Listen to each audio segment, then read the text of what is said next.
নারকেল দিয়ে কি বানাবে? আজকে নারকেলের নাড়ু বানাবে বুঝছি। না, আজকে আমি নারকেলের নাড়ু বানাবো না, আজকে আমি কচু বাটবো। কিভাবে বানাও আমি একটু দেখি তোমার সাথে দাঁড়িয়ে।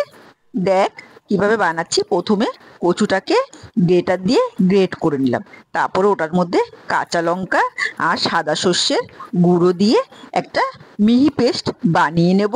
আমি শিলে বাটবো এটা। শিলে কেন বাটছো? তোমার তো মিক্সি আছে, মিক্সিতে বাটতে পারো না? না, মিক্সিতে বাটলে অত টেস্ট হয় না, শিলে বাটলে বেশি টেস্ট হয়। যারা শিলে পারে না তারা মিক্সিতে বেটে নেবে। এরপরে কি করবে তুমি? কচুটা তো বাটা হয়ে গেল তোমার। এরপরে আমি নারকেলটাকে কুড়িয়ে নেব।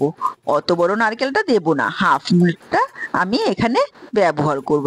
দেখো কিভাবে নারকেল কোড়াতে হয়, এটাও শিখে নাও তুমি। ঘুরিয়ে ঘুরিয়ে ভালো করে কুড়াবে, তাহলে একটুও কালো অংশ বেরাবে না নারকেলের, পুরোটাই সাদা থাকবে। এই মালসাটা আমাকে দিও তো, আমি খেলনা বাটি খেলবো একটু এটা দিয়ে। ঠিক আছে, তোকে দিয়ে দেবো। আমি ওইদিকে গ্যাসটা জ্বালিয়ে কড়াইটা বসিয়ে দিই। কড়াইটা গরম হলে তাতে দিতে হবে পরিমাণ মতন সর্ষের তেল। বা মণিমা, এইটা খুব সুন্দর হয়েছে তো, কবে আনলে এটা? এটা আমি লেকমল থেকে সেদিনকে গেছিলাম নিয়ে এসেছি। সব কৌটোগুলো খুলতে খুব অসুবিধা হয়, ওই জন্য একবারে এটার মধ্যে সব থাকে তো নিয়ে এসেছি। তারপরে দেখ কি বলছি, তোর সাথে গল্প করতে করতে আমার সব ভুলে যাচ্ছি। তেলটা গরম হয়ে গেল, তার মধ্যে কালো জিরাটা ফোড়ন দিয়ে দিয়েছিলাম, তারপরে কচুটা দিয়ে আর নারকেল দিয়ে পরিমাণ মতো নুন দিয়ে সুন্দর মতন ভাজা ভাজা হতে দেব।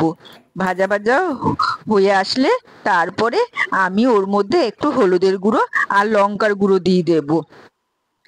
হলুদের গুঁড়ো লঙ্কার গুঁড়ো দিয়ে দিলে তো ওটা কালার হয়ে যাবে, কিন্তু ইন্দুবালা মাসির ভাতের হোটেলে দেখেছিলাম মুভিটাতে, ওটাতে তো সাদা ছিল পুরো।